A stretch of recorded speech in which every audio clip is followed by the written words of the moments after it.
Boa noite para você que nos assiste pela internet. Eu não sei quem é você, quantos estão nos acompanhando nessa noite, mas você é muito bem-vindo aqui à Igreja do Iguatemi, em Porto Alegre. Nós estamos tendo uma semana especial, uma semana que envolve o tema da vida de Jesus, porque é a semana de oração, é a Semana Santa. E nós começamos no sábado passado e vamos até o próximo sábado. Você que talvez esteja já nos acompanhando de outras noites, você que tenha vindo pela primeira vez, eu faço um desafio para que você continue conosco e divulgue, compartilhe através do WhatsApp com outras pessoas que você sabe que seria muito importante para ela assistir um programa como esse. Para você também, que legal que você veio. Hoje é um dia que a chuva resolveu cair, isso refrigera a terra, né?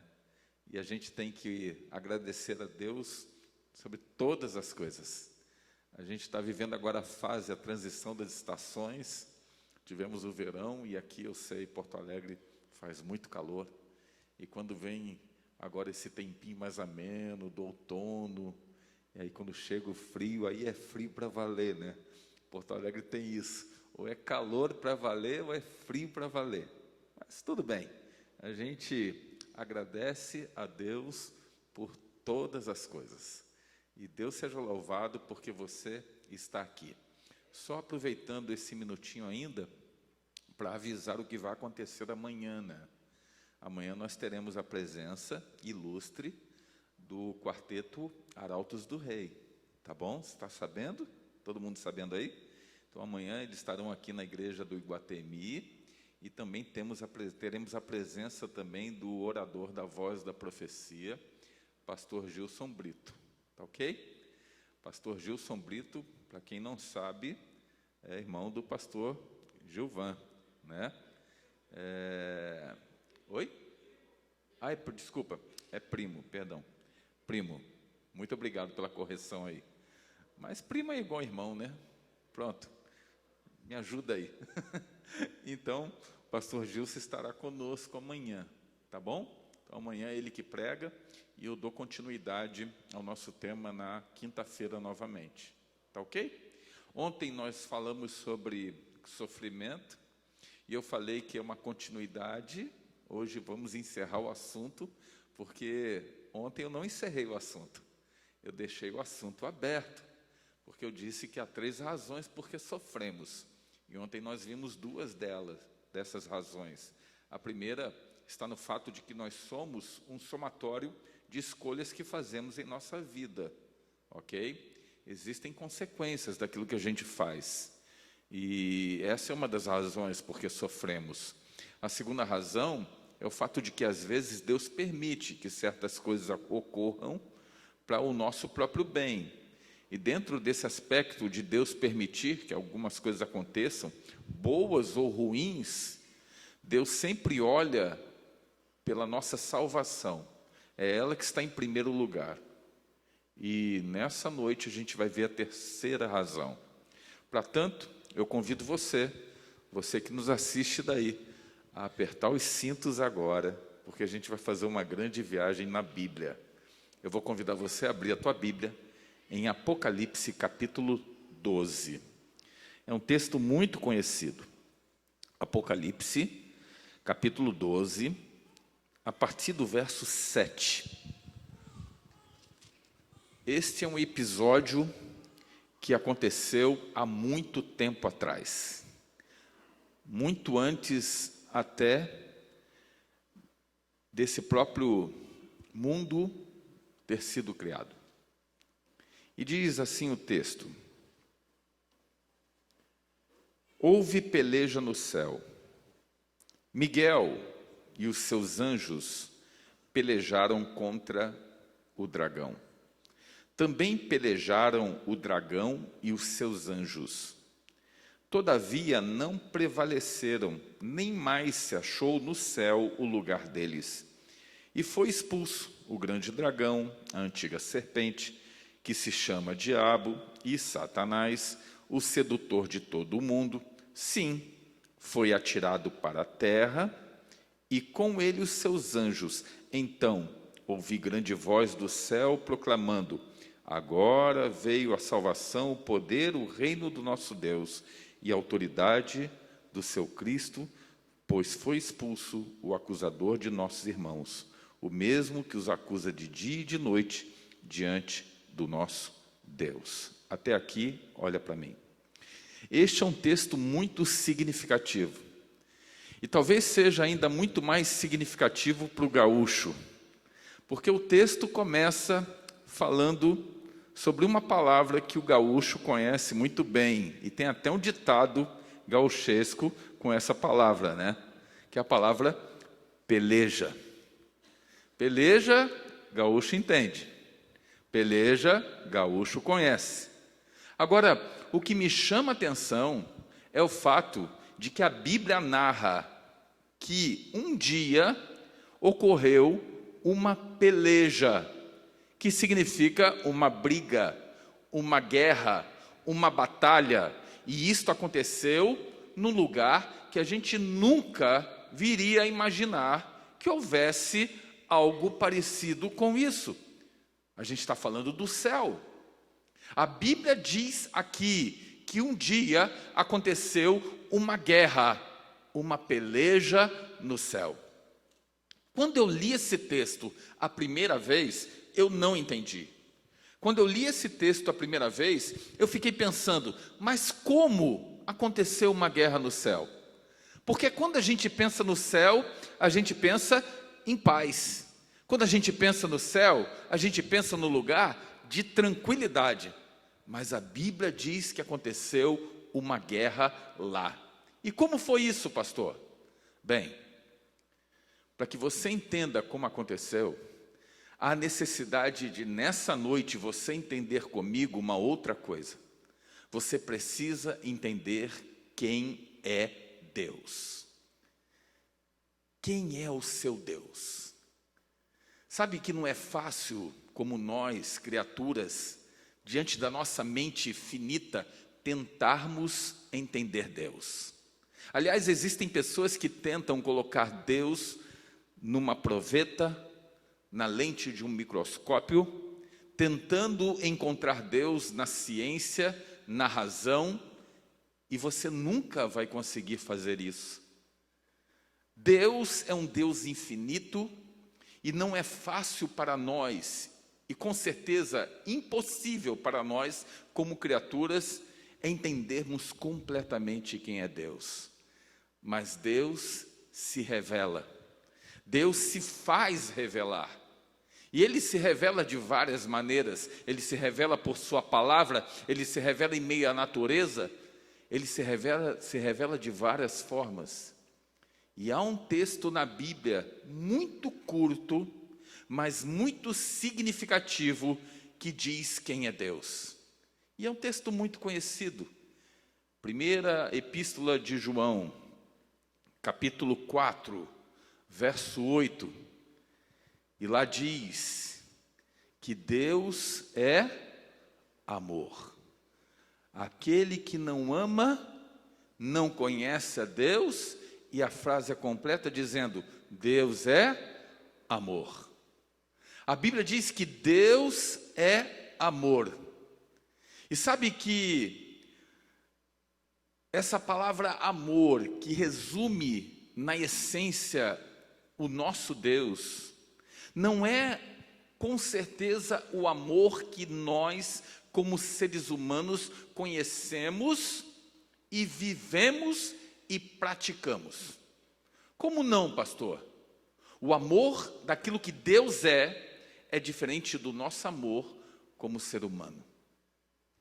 O amor que Deus, Ele é, e aqui eu gosto de reforçar isso, Ele não tem, Ele é amor, porque ter é muito menor do que ser, e Deus é, Ele não tem.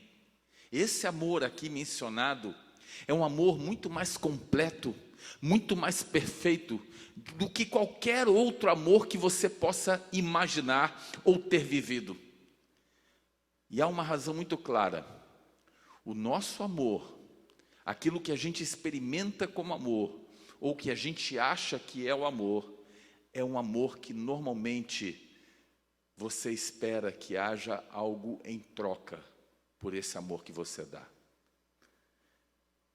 Quando você ama, normalmente você espera, no mínimo, que o seu amor seja o quê? Correspondido. No mínimo você espera isso. Até mesmo de um filho, você espera, no mínimo, que seu amor seja correspondido. E quando a gente olha para Deus, no amor de Deus, nesse amor completo de Deus, Deus não quer e não exige absolutamente nada em troca. É assim que funciona. Eu posso resumir esse amor de Deus a uma outra palavra, porque elas se equivalem dentro do aspecto Deus.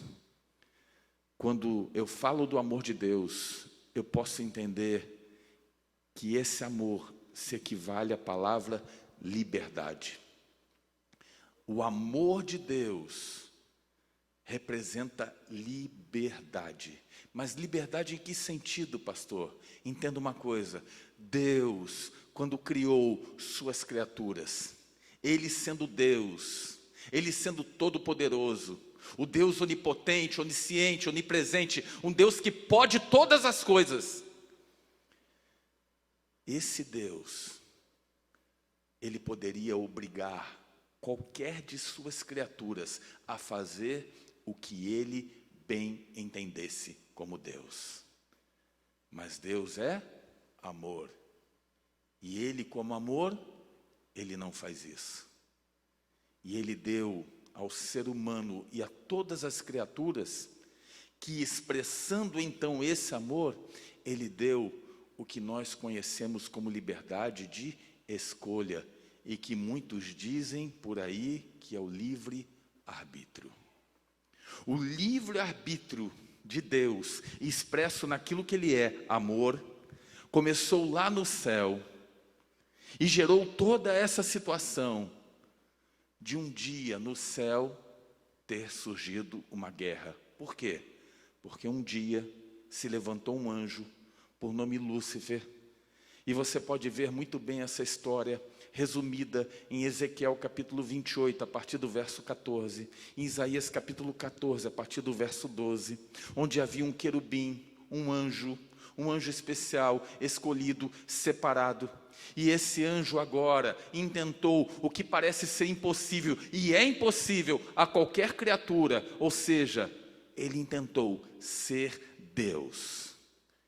E a partir dessa escolha, porque ele usou da sua prerrogativa, daquilo que Deus é, amor, o direito de escolher, Deus não viu outra oportunidade ou possibilidade a não ser expulsá-lo do céu.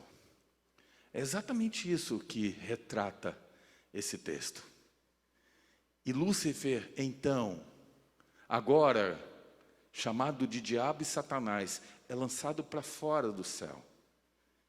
E a escolha que ele tem é vir para este mundo, o nosso mundo. Eu quero que você entenda agora esse outro cenário, ok?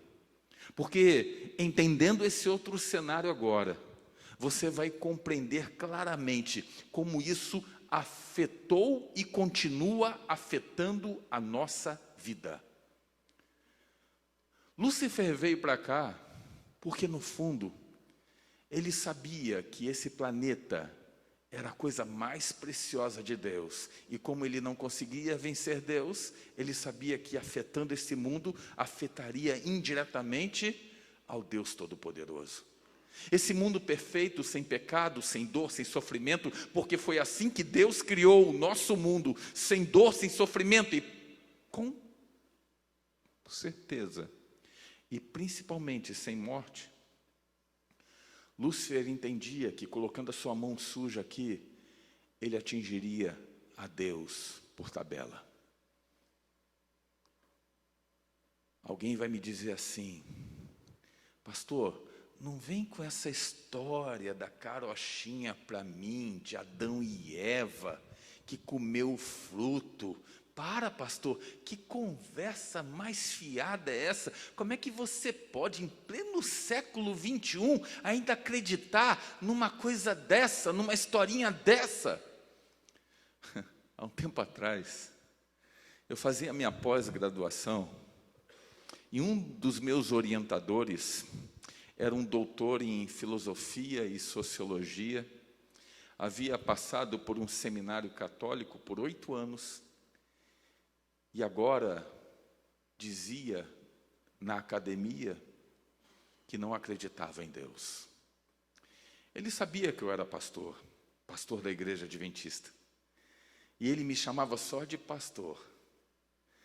E essa forma não era uma forma de apreciação, era pejorativa, entende? Quando ele se dirigia a mim, pastor. E um dia estava eu e ele em sala de aula, somente eu e ele. Depois de alguns embates que nós travamos em sala de aula, por mais que eu tentasse o respeitar como professor, mas ele chegou um dia ao ponto de pegar a Bíblia e dizer assim, em plena sala de aula: vocês estão vendo esse livro aqui? Esse livro aqui é um livro de fábulas, de histórias inventadas e contadas para iludir a humanidade. E eu sabia que ele estava fazendo isso por causa de mim. Não foi fácil me segurar naquele momento. Mas lá estava eu e ele conversando, e de repente ele disse para mim: Marcelo, você continua mesmo acreditando na Bíblia e acreditando em Deus? Eu fico pensando, como é que você pode acreditar nisso? E eu disse para ele: doutor, por acaso você tem uma outra proposta? Você tem uma proposta melhor? Você tem, por acaso, doutor, uma proposta melhor para resolver o problema existencial humano? Se você me apresentar uma proposta, se você me disser: olha, o racionalismo, ele resolve o problema do ser humano no seu aspecto do vazio existencial, eu começo a ir para o teu lado agora. Mas enquanto não aparecer uma solução melhor do que Deus na vida do ser humano, para completar o espaço no coração que qualquer um tem, o vazio que qualquer um tem, eu prefiro ficar com meu Deus. E aqui está a grande questão. Não tem dinheiro, não tem riqueza, não tem bens, não tem educação, não tem formação, não tem absolutamente nada que no fundo preencha um espaço vazio que todo homem tem e que só é preenchido com Deus. Sabe que nós estamos vivendo momentos muito difíceis dentro dessa sociedade religiosa, né? Cada vez mais crescem aqueles que não acreditam em Deus. E sabe que uma das razões que tem feito isso é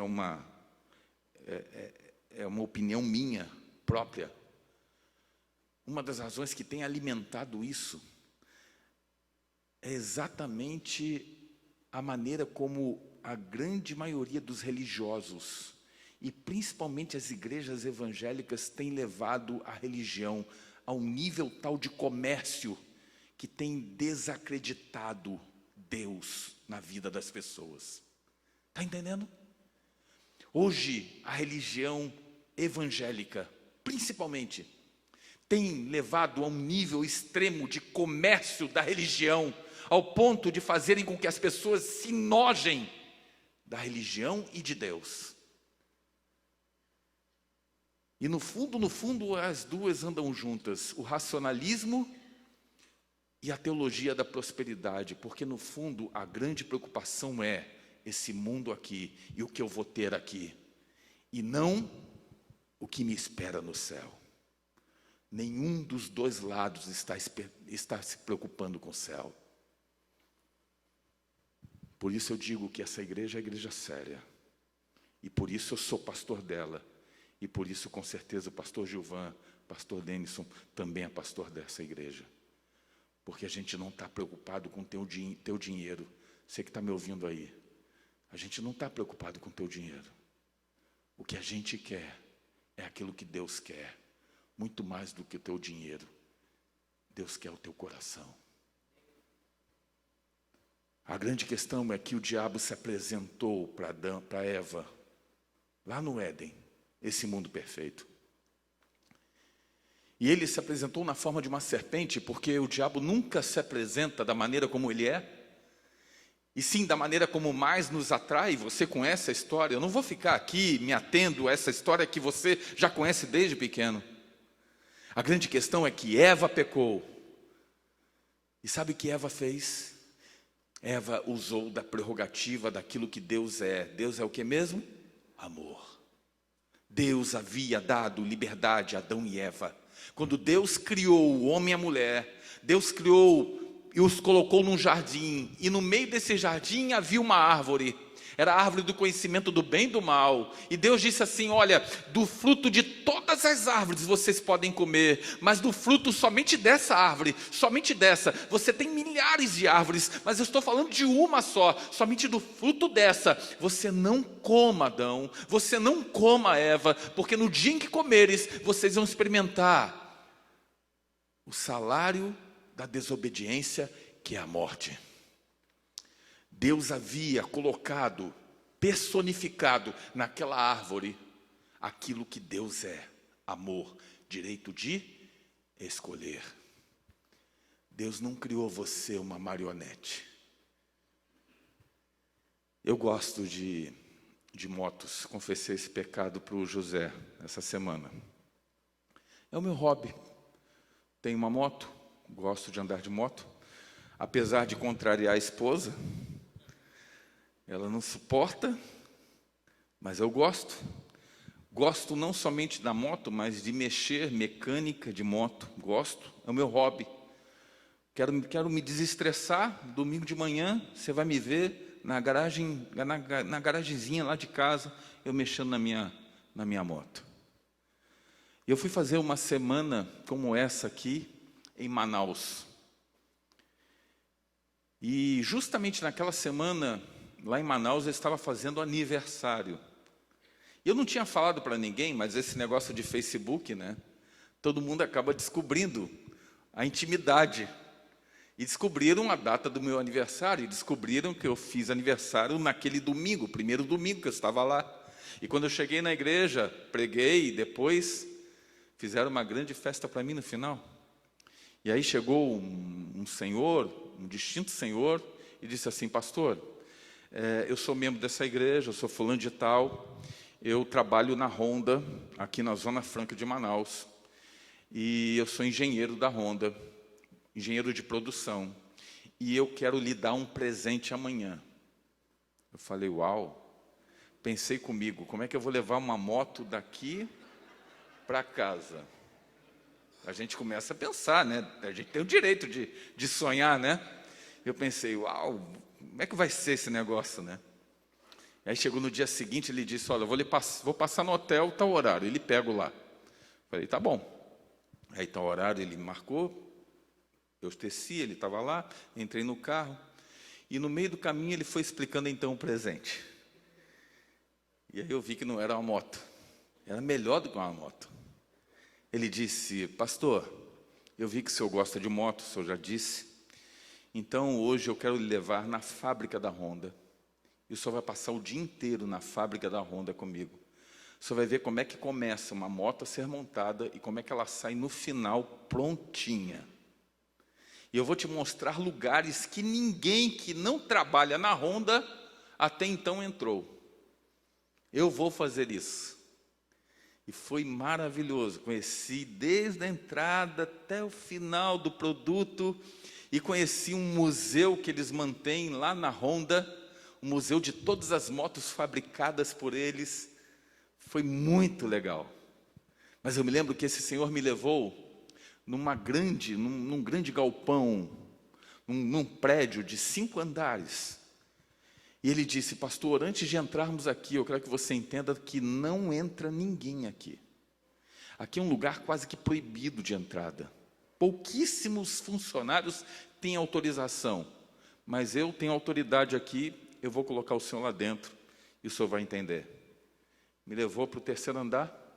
No terceiro andar havia uma parede toda de vidro, de uma ponta a outra, e daquela parede, lá de dentro, a gente via uma linha de produção, onde não havia homem nenhum trabalhando, só máquinas, robôs. E ele me disse: pastor, aqui está o ponto principal da linha de produção. São 5 robôs lá embaixo. Cada um desses robôs custa, em média, 10 milhões de dólares. E eles, então, trabalham fazendo solda, pontos de solda no quadro, no chassis da moto. Uma moto, dependendo do modelo, recebe em torno de 1.000 a 1.200 pontos de solda. E esses robôs juntos, eles fazem numa moto esses 1.000 a 1.200 pontos de solda num tempo de aproximadamente 28 segundos. Falei: uau! E pastor, estamos tentando diminuir o tempo. Cada segundo que a gente ganha, no final de tantos anos, a gente paga um robô desse. Porque significam mais motos sendo produzidas. Cada segundo que a gente ganha. Eu tenho uma equipe de engenheiros de TI que trabalham só para tentar diminuir o tempo que esses robôs eles levam para fazer esse trabalho. Olha para mim. Deus não criou você como robô. Deus poderia ter criado, mas não criou. Deus deu a você o direito de você escolher, decidir. E foi exatamente isso que Adão e Eva fizeram para a sua vida. E quando eles comeram do fruto, diz a Bíblia que eles descobriram que estavam nus e automaticamente se esconderam de Deus. E aqui vai uma outra lição para a gente. Quando a gente se esconde, quando a gente erra com Deus, normalmente a nossa ação é se esconder de Deus. É se esconder de Deus. Deus apareceu naquela manhã, naquele finalzinho de tarde, desculpa. E era um finalzinho de tarde diferente de todos os outros, porque quando Deus aparecia, Adão e Eva tinham alegria e prazer de se encontrar com Deus, mas eles haviam usado da sua prerrogativa de escolherem desobedecer a Ele. Estavam escondidos. Deus olha, não os vê, mas Deus sabia o que tinha acontecido. Deus é Deus. E Deus pergunta: onde é que vocês estão? Cadê vocês? Sabe, quando a gente erra com Deus, a gente foge de Deus, mas Deus também não desiste da gente. Às vezes eu encontro pessoas que perguntam assim: pastor, cadê Deus na minha vida? Deus me abandonou. Não, está errado. Deus nunca abandona a gente, por mais longe e distante que a gente possa ter ido. Deus continua no mesmo lugar. E naquela tardezinha, Deus pergunta para Adão e Eva: onde é que vocês estão? Cadê vocês? E Adão coloca a cabeça para fora do arbusto e diz assim: Senhor, desculpa, eu estou aqui. A gente se escondeu, tivemos medo quando ouvimos a tua voz. E aí Deus: mas como medo? Por que medo? Qual é a razão? Por acaso vocês comeram do fruto que eu disse para vocês não comerem? Senhor, nós comemos.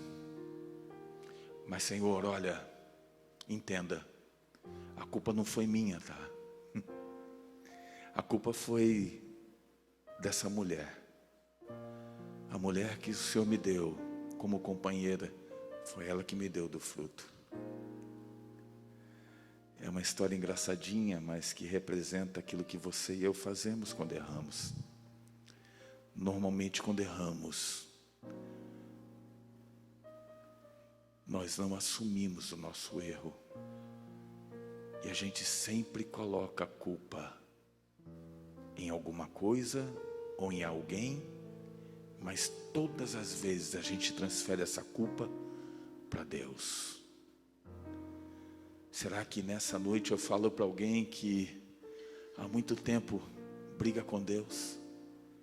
Briga e o culpa, quando na realidade a culpa, você sabe, é tua? Com Eva não foi diferente. Quando perguntada, Eva também colocou a culpa em Deus.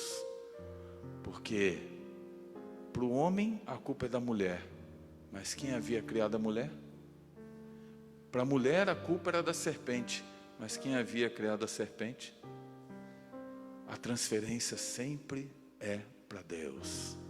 Deus sempre paga a conta. Deus olhou para os dois e disse: tá bom, eu aceito a culpa. Vem para cá, filhos. A gente precisa resolver o problema da nudez de vocês. Vocês estão usando essa roupa que não vai levar a lugar nenhum, roupas com folhas de figueira. Vem para cá. E a história diz que Deus fez roupas com pele, a pele de um animal. A Bíblia não destaca, não enfatiza que animal foi. Mas nós podemos entender pela luz da Bíblia que foi um cordeiro que no final das contas, o próprio profeta João Batista profetiza dizendo, quando vê Jesus: eis o Cordeiro de Deus que tira o pecado do mundo. Diante do erro do ser humano, Deus já tinha a solução. Diante do erro da culpa, onde o homem esperava a morte, Deus disse: alguém vai morrer no seu lugar. E esse é Jesus, o Filho de Deus. Pastor, mas espera aí, como assim? Jesus morreu no meu lugar e a culpa era minha. Eu não consigo entender isso. Isso é muito confuso para mim. Como é que pode? Como é que funciona isso, pastor? Eu quero que você entenda uma coisa. E você vai embora levando isso hoje. Porque essa não é uma mensagem que termina hoje também. É uma mensagem que vai terminar na quinta-feira. Mas você precisa sair daqui hoje entendendo que a melhor maneira de entendermos isso é aceitarmos.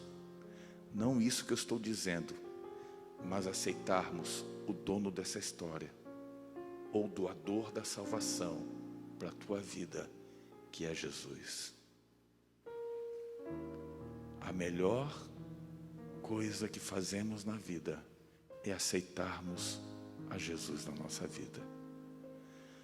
Porque diante dos vazios que há no nosso coração, diante de tantos vazios, você pode preencher com dinheiro, pode preencher com formação acadêmica, pode preencher com família, mas sempre vai ficar um vazio lá, um buraquinho, lá no fundo. E esse buraco só pode ser preenchido com a figura de Jesus. Você pode tentar tudo. E eu sei que nessa noite eu estou falando para pessoas que tentam preencher o vazio da alma com muita coisa. E você já percebeu que você não vai chegar a absolutamente lugar nenhum. Que no fundo, a solução está aqui. Está em Deus. Eu não vou citar nem o nome do lugar, nem das pessoas envolvidas nessa história. Mas no ano passado eu fiz um programa de final de semana, não era uma noite completa. Não foi em final de semana, foi meio de semana. Começamos numa quarta-feira e fomos até domingo. Todas as noites também pregando. Uma grande igreja, não era tão grande quanto essa. Ficava numa cidade do interior, em algum lugar desse mundo. Mas uma cidade próspera, uma cidade de mais de 50 mil habitantes. Eu vou ficar só por aqui. E todas as noites foi uma bênção. Na segunda noite eu fiz um apelo. E diante de tantas pessoas que vieram, uma senhora muito distinta veio com tantas outras pessoas juntos à frente. Quando eu acabei de orar, essa senhora disse assim: pastor, eu posso conversar com o senhor? O senhor ficaria por alguns minutos para ouvir a minha história? Eu falei: claro, eu vou despedir o povo, depois eu volto e a gente conversa. Mas pastor, eu queria que só tivesse o Senhor nessa conversa. Eu falei: tá bom. Aí fui lá despedir o povo. Aí voltei, ela continuava lá. E nós começamos a conversar. E ela disse: pastor, ora pela minha decisão hoje. Eu me decidi e eu vou me batizar domingo agora. Não tem mais nada que me impeça. Eu não a conhecia. E ela disse: não tem nada que me impeça. Eu já frequento essa igreja, já recebi estudos bíblicos. Só que eu venho postergando essa decisão. Uma decisão já tomada por mim. E eu postergo por um motivo. Eu postergo por causa do meu marido. E eu estou chegando à conclusão de que não, eu não vou fazer mais isso. A tua mensagem de hoje, o convite que você fez de Deus para mim, me tocou tão fundo que eu tenho certeza de que eu preciso fazer isso essa semana. Não pode passar dessa semana. Agora você ora, pastor, porque eu tenho uma fera me esperando em casa agora para eu contar a notícia.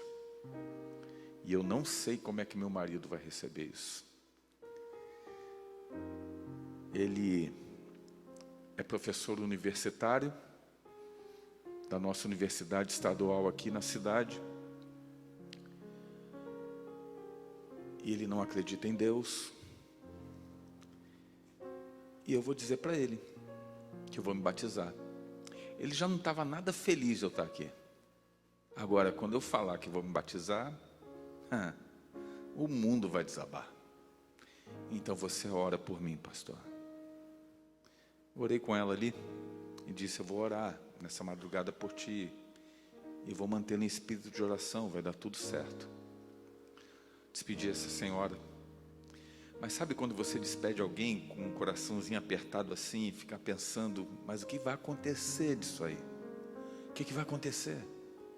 E eu não poderia partilhar com ninguém, porque ela falou para mim especialmente. Ela me disse assim: pastor, o meu marido não está suportando me perder, porque nós temos uma vida muito boa.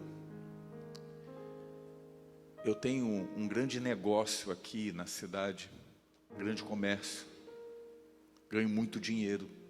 Meu marido também, como professor, e ele também dá assessoria nas fazendas.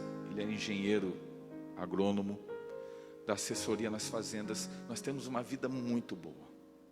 Só ter uma ideia, nós fizemos aniversário de casamento há meses atrás.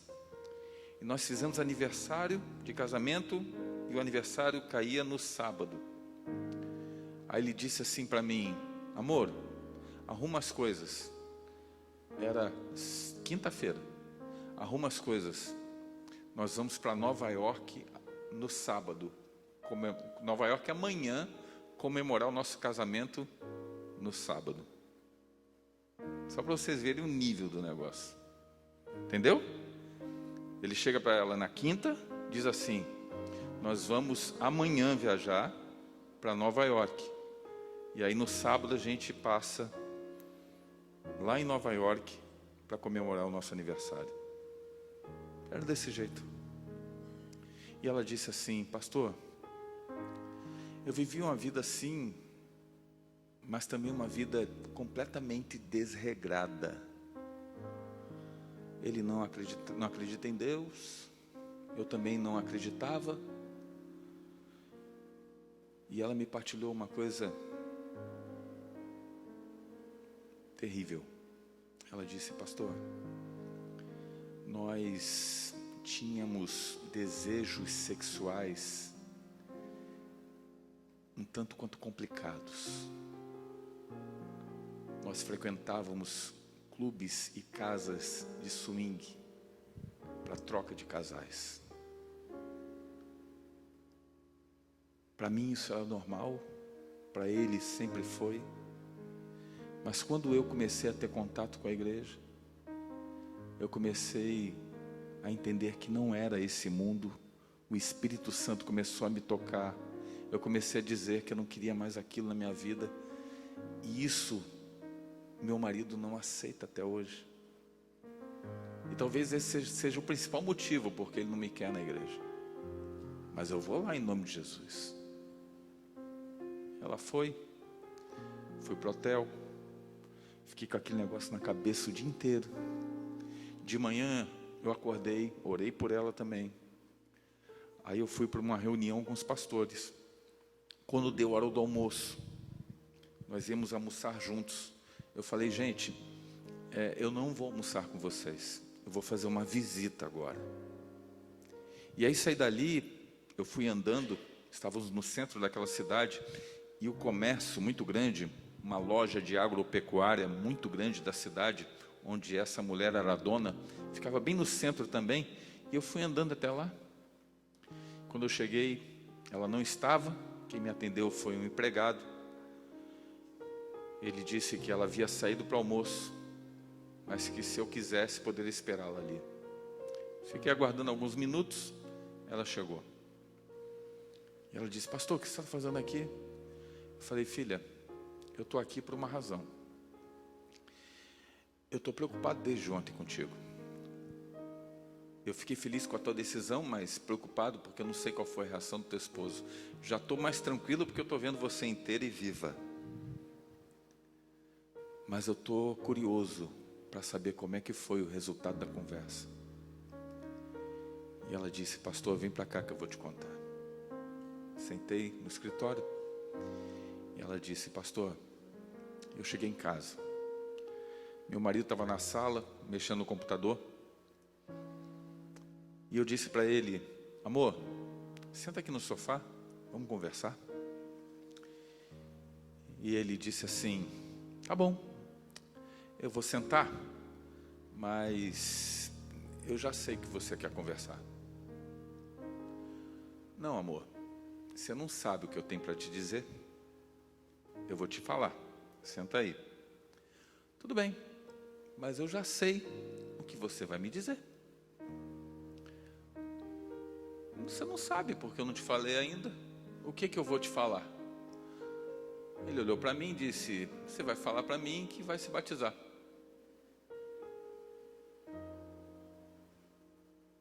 Eu não sabia que você era vidente. Como é que você sabe disso? Muito simples. Por acaso, lá na tua igreja que você vai, eles não estão transmitindo esse culto pela internet, não? Quando você sai daqui, a primeira coisa que eu faço é ligar o computador e ficar assistindo o que você está vendo lá. E essa noite eu estava no computador e de repente, quando eu menos esperei, a primeira pessoa que foi lá na frente para aceitar o batismo, quem era? Era minha esposa. E aí você está aqui agora para me dizer que vai batizar, não é isso? É exatamente isso. Exatamente isso. E qual é a tua resposta? Ela perguntou para ele. E ele disse: filha, deixa eu te falar uma coisa. Eu não entendo o porquê disso na tua vida. Eu não consigo compreender por que você está vivendo isso. Mas também é inegável para mim o fato de que você já não é mais a mesma pessoa. Você está mudando. E eu não consigo entender de onde vem essa mudança. E sabe de uma coisa? Bem quero eu descobrir como é que faz para viver essa paz que você está vivendo. Deixa eu te perguntar uma coisa. Será que eu consigo um dia descobrir essa paz que você está vivendo também?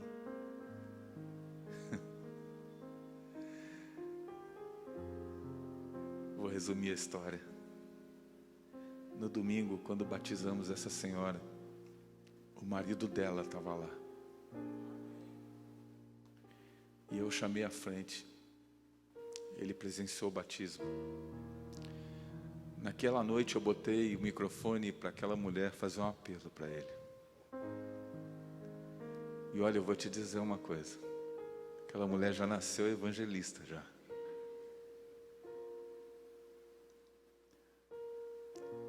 Eu não tive contato com eles, mas eu saí de lá com a proposta de que ele ia estudar a Bíblia. Espero que tenha acontecido. Eu não sei qual foi o resultado depois.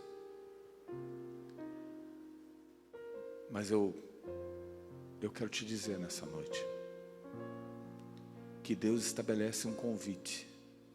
E Ele dá o direito a qualquer ser humano de escolher e decidir. Só cabe a você. Eu tenho feito apelos todas as noites. Todas as noites. E alguém um dia me perguntou: pastor, por que você faz apelo todas as noites? Porque é um compromisso que eu tive com Deus, de que eu faço isso todas as vezes que eu prego. Eu entendo que quando eu apelo, não é de mim, mas é Deus, é um convite de Deus para você. E eu não vou terminar nessa noite sem que haja um convite também. Um convite da parte de Deus para que você, no mínimo, dê uma chance para Deus começar a trabalhar na tua vida. Eu não conheço você, eu não sei quem você é, eu não sei os teus problemas, eu não conheço as tuas aflições. Mas a única coisa que eu sei, que o meu Deus, Ele tem poder de dar um sentido para você, um sentido de vida. E eu quero orar por você. Eu quero orar pela tua entrega. E eu quero orar pela tua decisão. Esse apelo não é para as pessoas que vieram nas outras noites. As pessoas que vieram nas outras noites já aceitaram esse apelo. Esse apelo não é para membros batizados dessa igreja, porque um dia você aceitou também. Mas é para você que nos visita nessa noite e entendeu que Deus tem propósitos. E diante desses propósitos, você quer se entregar a Ele nessa noite. E eu te convido em nome de Jesus. Quem é a primeira pessoa em nome de Jesus que vai se colocar em pé e virá até aqui? E é em nome de Jesus que eu te chamo. Quem é essa primeira pessoa? E eu vou orar por você. E é em nome de Cristo Jesus.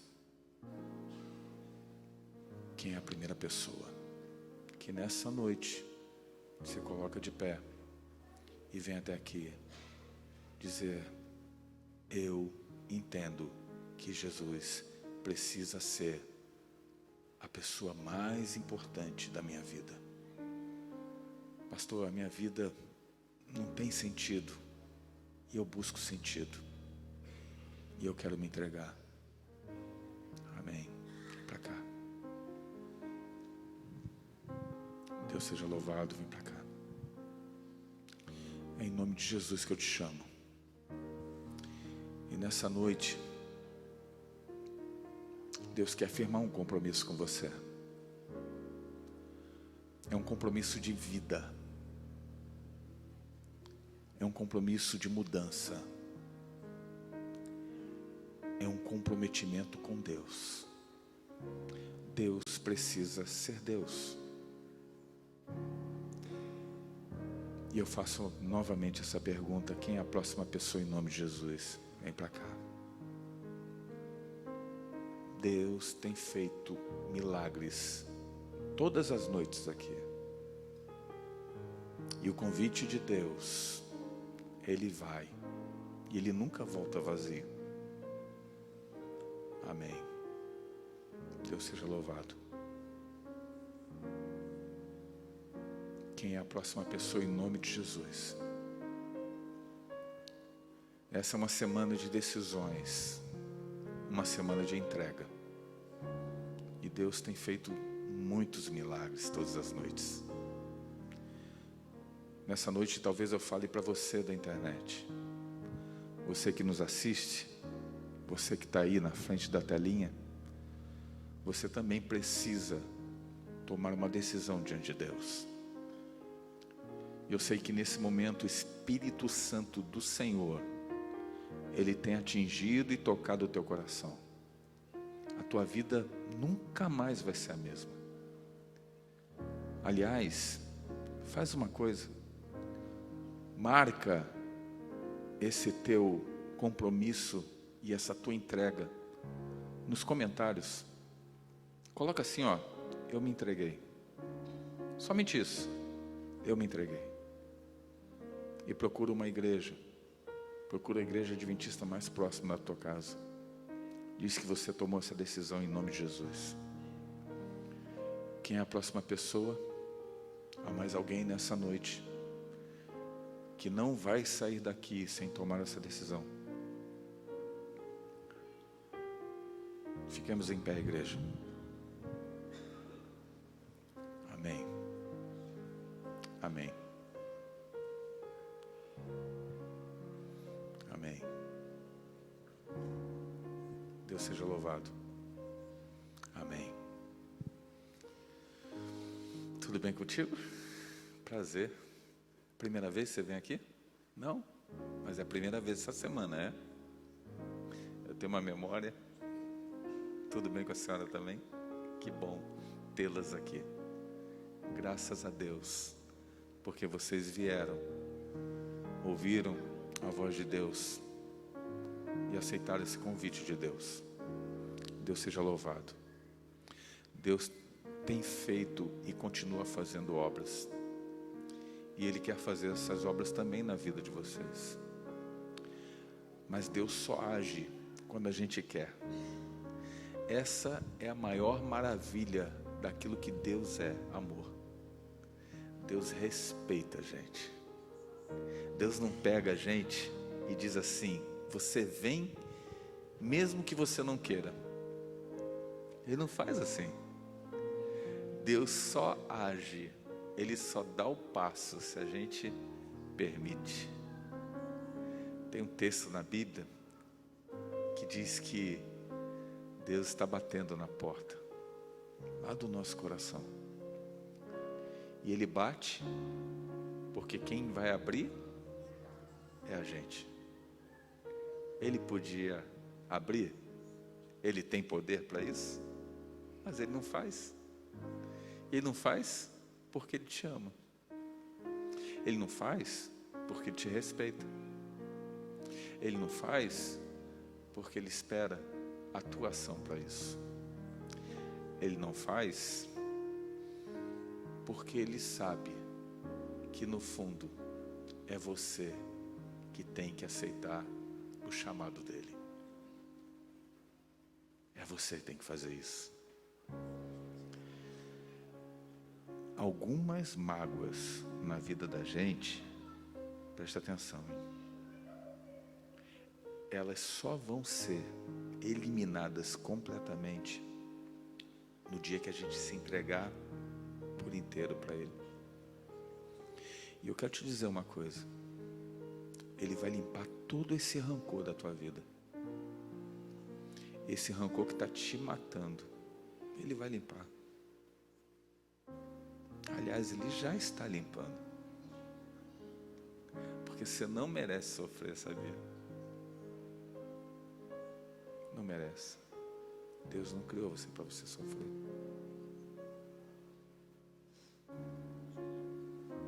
Ah, você também. Qual é o seu nome? Léo. Léo, você é muito importante para Deus. Jesus te ama muito. Tem mais alguém em nome de Jesus? Guarda isso, ok? Que Jesus está voltando. Quantos de vocês estão fazendo estudos bíblicos? Amém. Você está fazendo? Você também? Você não está ainda, não? Já fez? A senhora já fez também? Já fez um curso de teologia completo, né? É doutor em teologia já, né? Tá bom. Você está fazendo o estudo bíblico? Mas tem que fazer, ok? Compromisso. Então, não é só orar e fazer. Está fazendo também, Léo? Que bom, hein? Vamos orar então. Senhor nosso Deus, muito obrigado por todas as coisas.